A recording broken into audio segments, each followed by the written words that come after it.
확률과 통계 입문 4장 자료의 수치적 특성에 대해서 학습하도록 하겠습니다.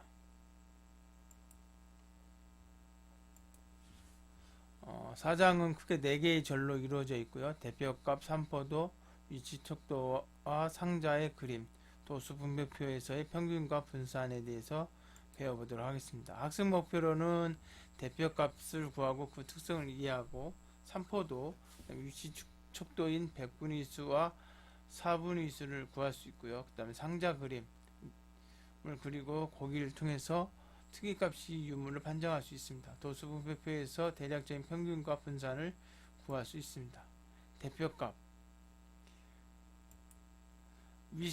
중심 위치의 척도 또는 대표값이라고 표현하는데, 도수 히스토그램에서 중심 위치를 나타내는 수치를 대표값이라고 합니다. 여기서는 여기 정중앙에 있는 값, 이것이 이제 대표값이 될 수 있겠죠.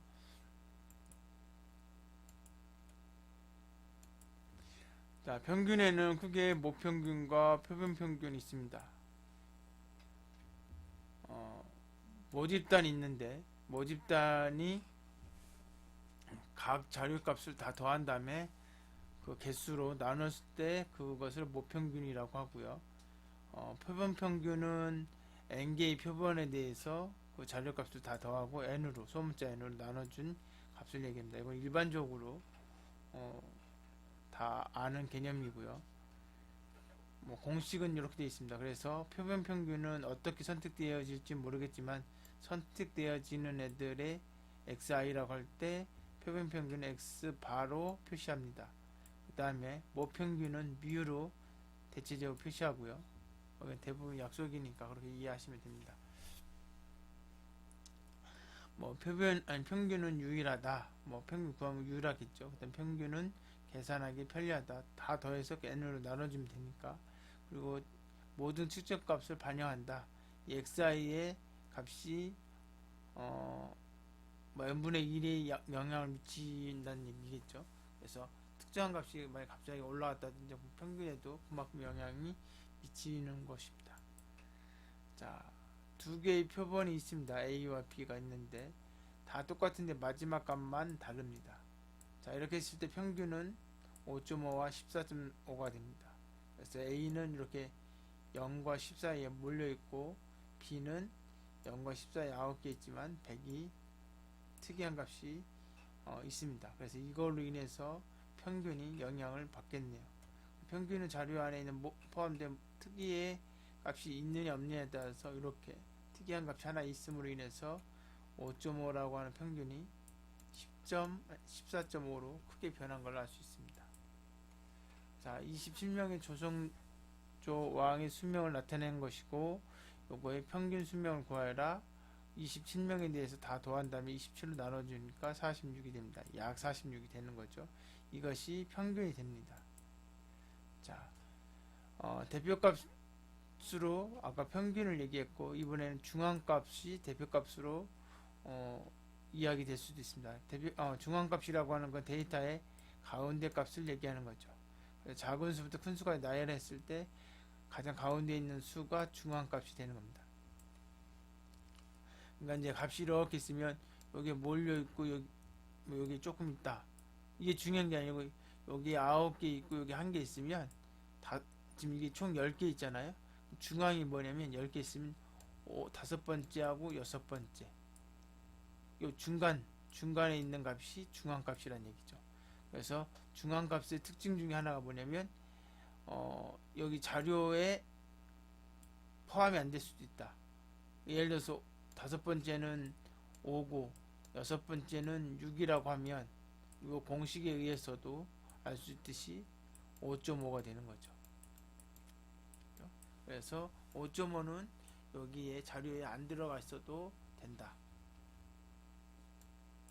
그리고 지금 보시면 이 개수가 5개면 하나, 둘, 셋, 넷, 5개 홀수면 가운데 있는 값이 있어서 자료값이 중앙값이 되는 건데 6개일 때는 이 중앙에 값이 없기 때문에 그 바로 옆에 인접해 있는 거에 평균이다. 그래서 3.5가 바로 이 B의 중앙값이 되겠습니다.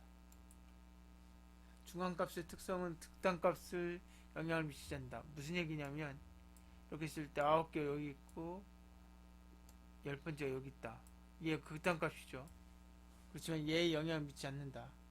아까 얘기했던 것처럼 5번째, 6번째에 있는 값이 이제 중앙값이 되겠죠. 그래서 어느 한 방향으로 치우치거나 다른 방향 경우에 많이 사용되어진다. 이런 형태일 때 중앙값이 의미가 있다. 평균은 분명히 이 특이값 때문에 영향을 받아서 여기에 잡히기 때문에 자료형의 개수가 많을 경우는 부적절할 수 있다. 그 다음에 개개의 측정값을 반영하지 않고 중앙에 있는 값만 대표값으로 선택되어지니까 수리적으로 다루기 곤란하다. 뭐 그런 얘기죠. 자, 그래서 조선조 왕의 수명은 크리 순서대로 쭉 해주면 결국 27번째, 이게 지금 27개니까 홀수니까 14번째 14번째에 45가 있고 얘가 바로 중앙값이 된다.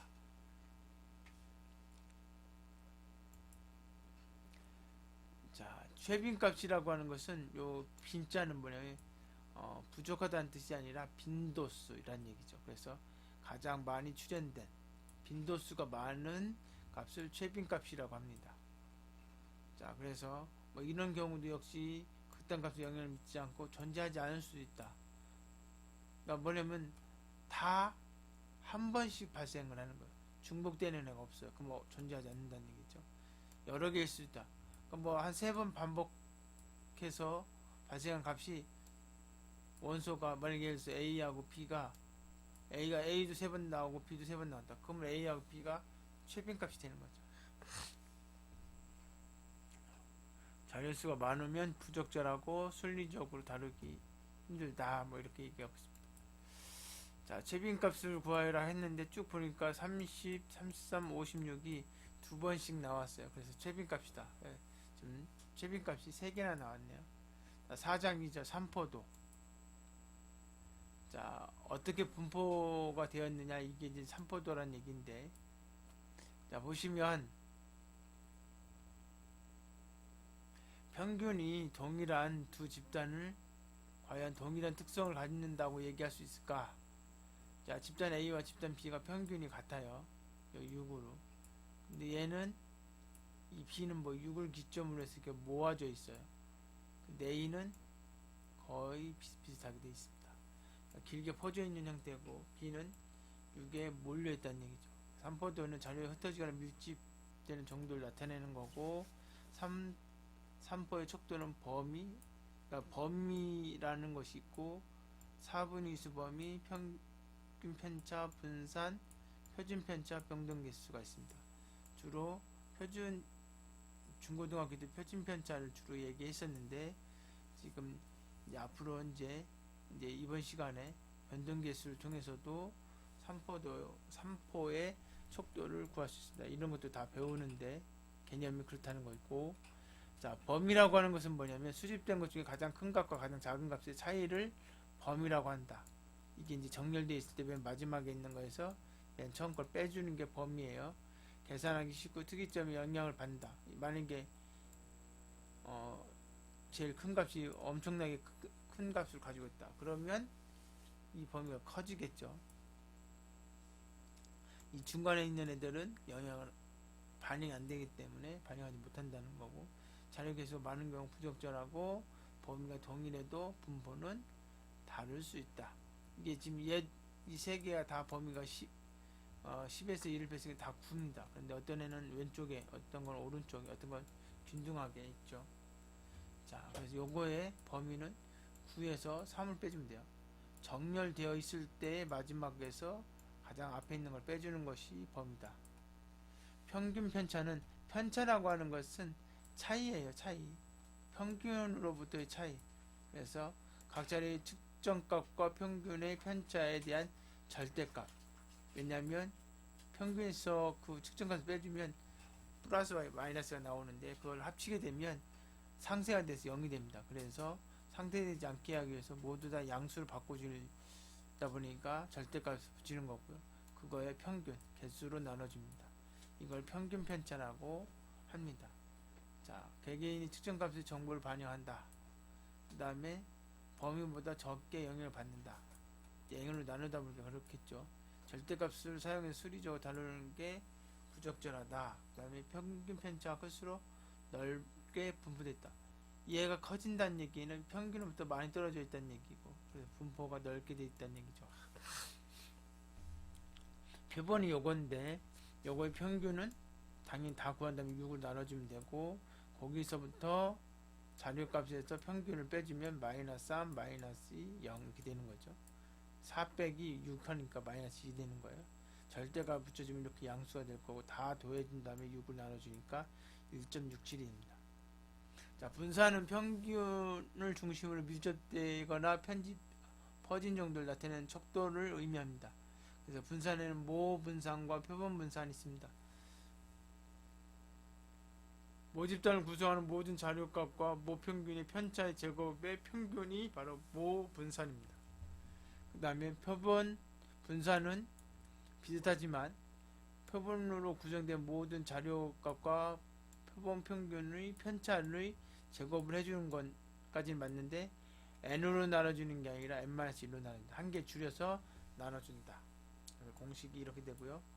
자, 여기 s는 표본 표준 편차고, 여기 시그마는 모 표준 편차예요.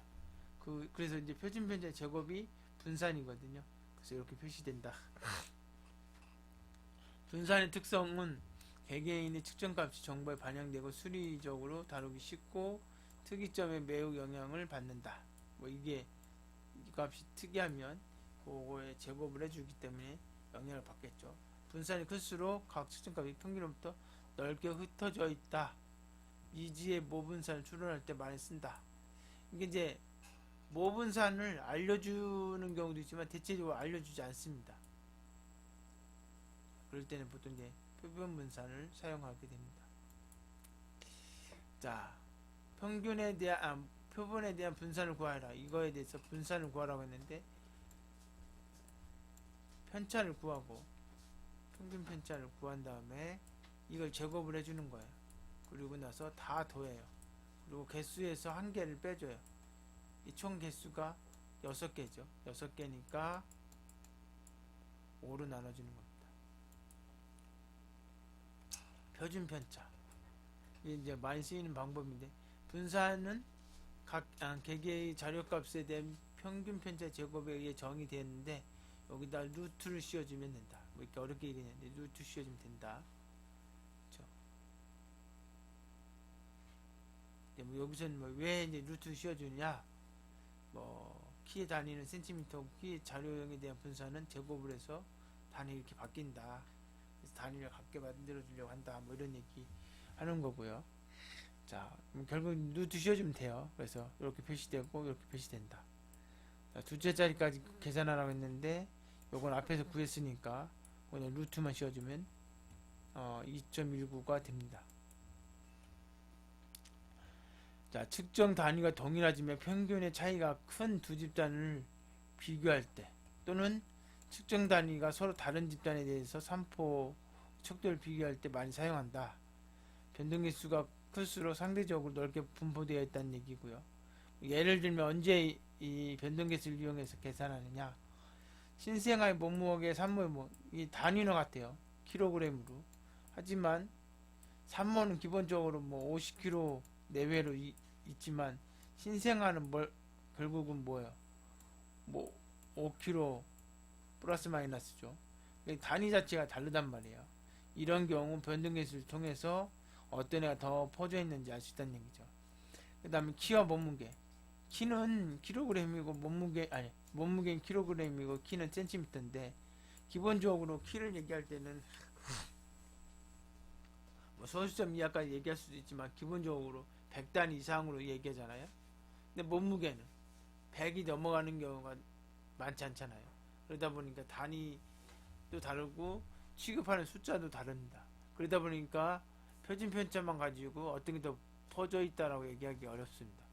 그럴 때 이제 변동계수를 쓴다는 얘기인데, 표준 편차 다 구하고 평균을 나누면 돼요. 그게 변동계수입니다. 표준 편차를 구하고 평균을 나눈 다음에 곱하기 100만 해줍니다. 자, A와 B가 이렇게 있는데, A와 B가 있어요. 계산할 때 평균이 이렇게 되고, 얘 평균이 이렇게 돼요. 그러니까, 결국은, 어머니의 키는, 여 키죠? 키 같은데, 어머니의 키는 평균 163.5고, 아이의 키는 10이라는 얘기죠. 그래서, 요거. 어머니 산모의 키의 분산은 29.5예요. 29.1이고, 그 다음에 신생아는 1.052예요. 그럼 당연히 루트 씌워주면 그냥 5.3인데 이건 1. 얼마가 되죠? 아, 그럼 얘가 표준표지가 크니까 얘가 더 퍼져 있겠구나 라고 생각할 수 있지만 단위는 같은데 뭐 기본적인 사이즈가 달라기 때문에 이렇게 숫자로만 비교하는 것은 적절하지 않다. 그래서 이거 변동계수를 구했더니 요거는 뭐 평균이 요거니까 평균에 비해서 얘의 퍼진 정도가 그렇게 크지 않다는 얘기고, 얘는 얘보다는 크죠. 그죠? 거의 뭐 2배 반 정도 되네요. 그죠? 그래서 이 B가 오히려 A보다 더 폭넓게 퍼져 있다. 4장 3절 위치 척도와 상자 그림입니다. 자, Z점수가 있는데요. 각 자료의 측정값을 그 측정값과 평균과의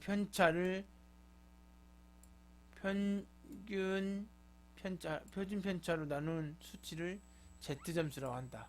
요걸 얘기하는 거죠. 여기 편차고 요거를 표준 편차로 나누는 거예요. 이걸 이용해서 여러 가지 뭐 순위라든지 이런 걸 계산할 때 활용이 되어집니다. 자, Z점수는 평균을 0으로 놓고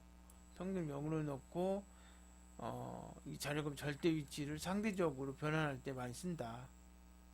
그러면 이게 말 그대로 평균을 0으로 놨으니까 평균이 달라도 퍼진 정도, 어차피 퍼진 정도는 평균으로부터 얼마나 퍼져 있느냐 있기 때문에 평균을 평행 이동하면 되는 거고, 아까 이제 표준 편차가 크다고 해서 더 퍼져 있느냐, 그건 또 아니잖아요. 상대적인 거라고 했잖아요. 그래서 상대적인 위치를 변환해 주는 겁니다. 그래서 Z 점수가 양수이면 평균보다 높다는 얘기고 음수는 작다는 얘기예요. 그리고 뭐 이건 나중에 얘기하겠지만 Z가 마이너스 3에서 3까지의 대부분이 모여 있다. 뭐 그거는 나중에 한 번 더 언급을 하겠습니다. 자, 정규 부분에 나오는 내용인데, 자, 예제 4-9 같은 경우는 A와 B가 이렇게 있으면 Z 점수를 계산하면 어떻게 된다? 먼저 여기 A에 대한 것은 이렇게 된다. 그래서 Z 점수는 이렇게 나오고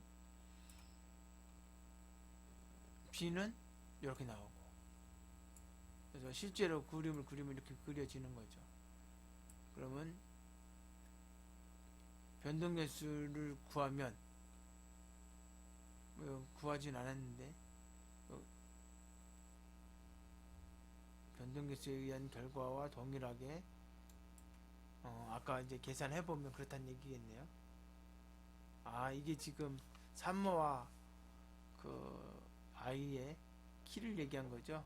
그래서 딱 보니까 B가 A보다 더 퍼져 있죠. 그렇죠?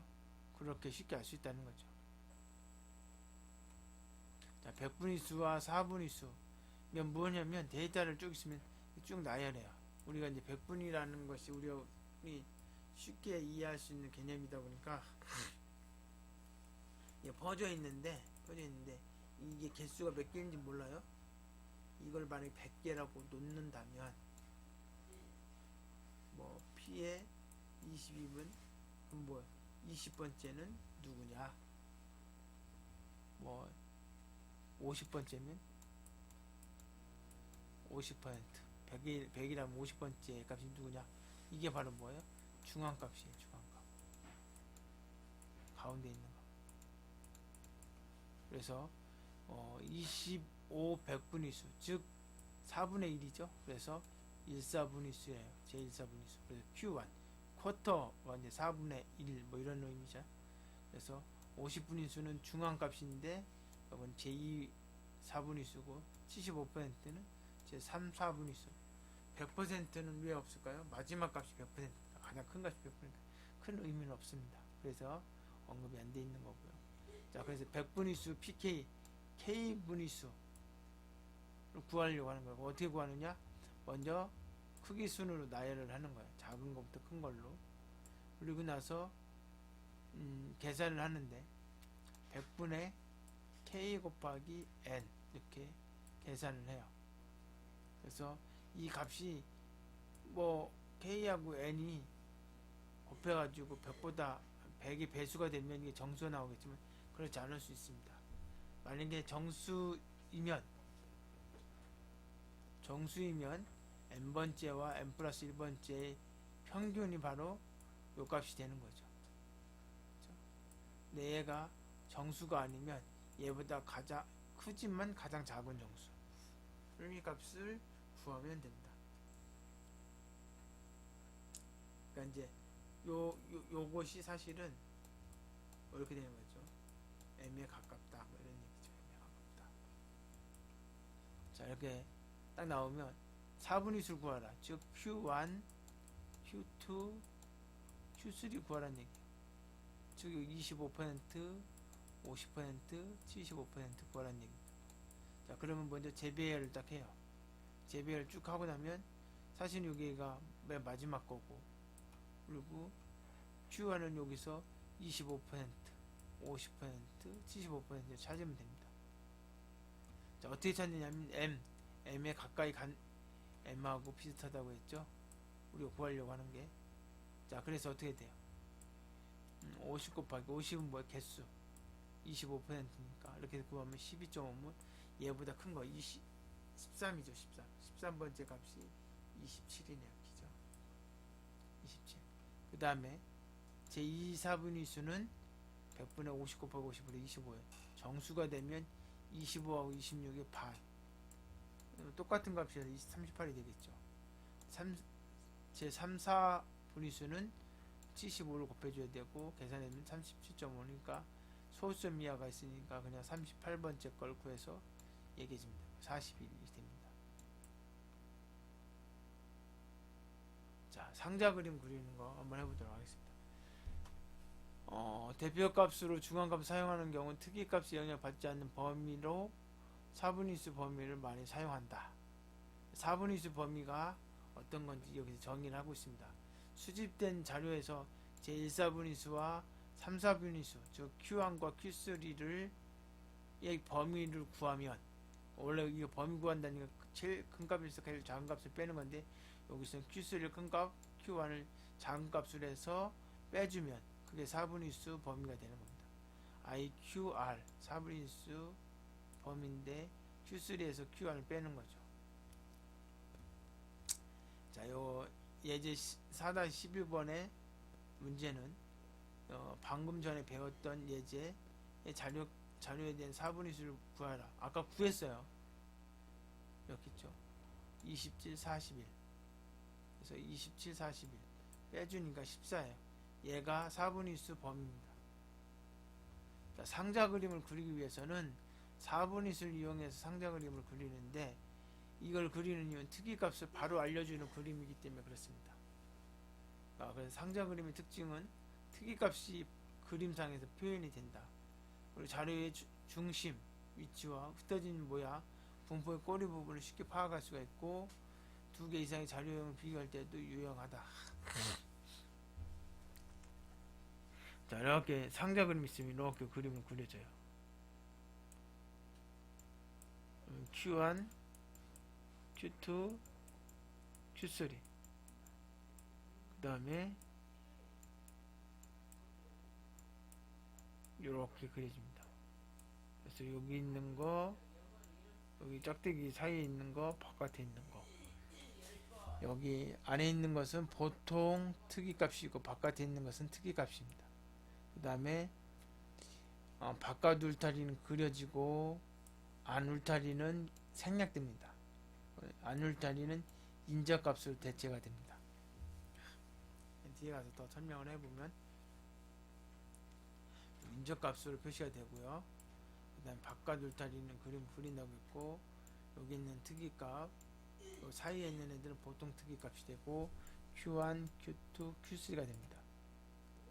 인접값은 어떤 의미냐? 자, 안 울타리는 Q1이니까 어떻게 되냐면, 이게 사각형이 있으면 요 길이의 1.5배를 빼줘요. 걔가 안쪽 울타리, 아래쪽 안 울타리고, 요 값에서 더해줘요. 이게 바깥 위쪽 안 울타리입니다. 이만큼을 다시 한번 더 하면 얘가 바로 뭐예요? 바깥 위쪽 바깥 울타리고, 또 이만큼 똑같은 길이만큼 해주면 아래쪽 바깥 울타리예요. 근데 인접값은 뭐냐? 인접값은 안 울타리에 놓이는 극단값을 얘기하는 겁니다. 안 울타리 안에, 여기에서 극단값이 요 안에 들어있는 애들이 여러 개 있을 거 아니에요, 그죠? 그 중에 가장 큰 값, 여기 그 중에 가장 작은 값, 아니 가장 작은 값, 여기 가장 큰 값, 걔를 인접값으로 본다 그죠? 인접값은 실제 값인 거예요. 바깥 울타리하고 여기 바깥 울타리는 가상의 공간이죠. 왜냐하면 요 값을 가지지 않을 수도 있거든. 얘는 자료값 중에서 선택하는 거니까 있고요. 자, 뭐 그런 식으로 표시하면 됩니다. 자, 한번 문제를 한번 풀어보도록 하겠습니다. 상자 그림 4-12번 문제를 한번 풀어보도록 하겠습니다. 자, 여기 보시면 제1사분위 수와 2사분위 수, 제3사분위 수를 구한 다음에 이렇게 직선을 그리면 됩니다. 이렇게 그려서 27, 38, 41 이렇게 그리고 IQR이 14잖아요. 14면 여기에서 14 곱하기 1.5를 곱해요. 그 곱한 게 얼마냐면 1.5를 곱하니까 얼마가 돼요? 21이 됩니다. 21. 그죠? 여기 14에서 1.5를 곱하면 21이 되니까 여기서 21을 빼요. 그럼 여기 얼마가 돼요? 6이 됩니다. 6. 그 다음에 여기에서 21을 더해줘요. 그럼 얼마가 돼요? 62가 돼요. 그럼 여기 안 울타리예요. 그 다음에 여기 또 21을 더해주면 21을 더해주면 얼마가 돼요? 83이 됩니다. 그죠? 그 다음에 여기서 바깥 울타리를 그리면 마이너스 15가 되죠. 맞나요? 예, 15가 됩니다. 짝대기 사실 뭐 없으니까 안 그려도 되는데 뭐 그리자고 하면 이렇게 그리면 됩니다. 그죠? 그리고 나서 여기 보니까 제일 작은 게 12예요. 그럼 안 울타리를 그릴 필요가 없습니다. 여기가 인접값 12가 인접값이죠. 그 다음에 62A보다 작은 거 여기가 바로 뭐예요? 58이죠. 그러니까 여기 안 울타리 안으로 들어온 애들 중에 가장 큰 값, 여기 쪽이 안 울타리에서 가장 작은 값 12가 여기 최저값 12이고 여기 58이 최대값이니까 얘가 짝대기 그어려지는 거예요. 얘가 인접값인 거예요. 그리고 나서 나머지는 그릴 필요가 없어요. 이제 없습니다. 이게 끝입니다. 그죠? 요거 짝대기 그리고 요 사각형 그리면 됩니다. 그죠? 특이값이 없어요. 보통 특이값이나 특이값이 없습니다. 그런데 그래서 이렇게 그려지는 겁니다. 그런데 이제 문제는 뭐냐면 58을 90으로 바꾼다면 어떤 일이 생길 것이냐. 90으로 바꾸게 되면 아까 제가 뭐라 했어요? 여기가 지금 이만큼이 얼마예요? 21입니다. 21. 죄송합니다. 여기가 21이 아니고 여기가 62죠. 62. 여기가 62가 21이에요. 얘는 인접값입니다. 인접값. 62인데 여기다가 또다시 21을 더해주면 얼마가 돼요? 83이 됩니다. 얘가 바로 뭐가 되는 거예요? 바깥 울타리가 되는 거죠. 83이 바깥 울타리. 이렇게 되는 겁니다. 그리고 여기 바깥 울타리라고 83이 나오겠죠. 90은 여기 있으니까 이렇게 표시하는 거고, 만약 이 안에도 뭔가 있다고 하면, 뭐 70 있다고 하면 이렇게 보통 특이값을 구해야 되겠죠. 이쪽도 많이 있다고 하면 그렇게 바뀌면 됩니다. 자, 그 다음에 여기 보시면 중앙값은 이 하나만 바뀌었기 때문에 중앙값이 바뀌지는 않습니다. 그죠? 중앙값은 바뀌지 않아요. 근데 이제 중앙값을 여기서 보고 여기서 보면 뭐예요? 뭔가 얘를 중심으로 해서 여기 중앙값 여기 있네요. 그죠? 얘를 중심으로 봤을 때 뭐 아래쪽으로 긴 분포를 가지고 있다. 이쪽에 좀 몰려 있다는 얘기죠. 특이값은 90이 있다. 뭐 이런 얘기하고. 이거는 뭐 그렇게 중요한 건 아닌데 어떤 그림을 이렇게 그립니다. 여기 지금 바깥 울타리를 그리지 않았을 뿐이지 뭐 그리게 되면 그릴 수도 있습니다. 자, 도수 분배표에서의 평균과 분산 이렇게 있습니다. 이런 지금 청소년 핸드폰 사용 시간이 쭉 나열되어 있습니다. 이거를 자, 지금 계급을 몇 개로 했어요? 하나, 둘, 셋, 넷, 5개. 5개 계급으로 K는 5개 해가지고 도수 분배표를 그렸습니다. 이거 어떻게 하면 된다고 했어요? 가장 큰 값과 가장 큰 값이 10이겠고 작은 값이 10이고 가장 큰 값이 얼마예요? 가장 큰 값이 51인가요? 그러면 두 개 51에서 10을 빼주면 그리고 나서 5로 나눠주죠. 얘가 뭐예요? 8.2인가요? 그래서 얘보다 큰 수, 그게 바로 뭐예요? 9죠. 그래서 9인데 이 10부터 시작해야 되는데 이거 저 경계가 들어가는 게 0.5를 빼주라고 했어요. 그래서 9.5부터 시작해서 여기에서 9를 더해주면 돼. 다. 그래서 계급값 구하고 계급 간격 구하고 여기 두 개를 값에 더한 다음에 2를 나눠주면 그게 계급값이 될 거고 여기 안에 있는 걸 일일이 세야 되는데 이런 거 계산할 때는 이걸 정렬하고 나서 세시는 게 쉽습니다.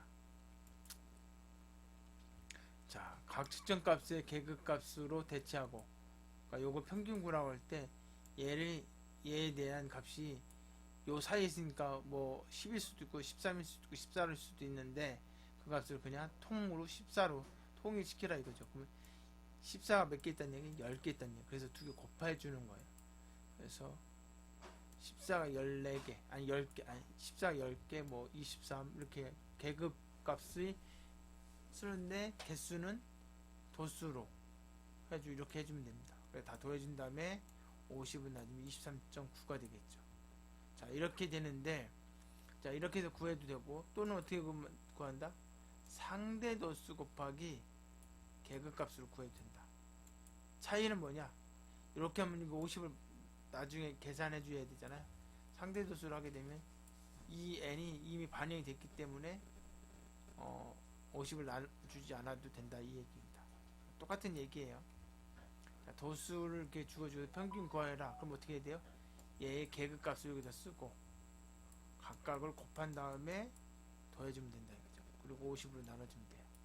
33.1이 나오는 겁니다. 분산 구하는 방법 어떻게 하면 돼요? 편차에다가 제곱해주고 도수 곱한 다음에 n-1로 나눠주면 됩니다. 예, 도수 분배표에서의 분산과 표준 편차를 구하는 방법 한번 보시면 자, 먼저 평균을 먼저 구해야 되는데요. 계급값을 구하고 그 다음에 도수를 곱해서 그 다음에 그거에 합계에다가 50을 나눠주면 평균이 구해집니다. 평균 S바가 될 거고요.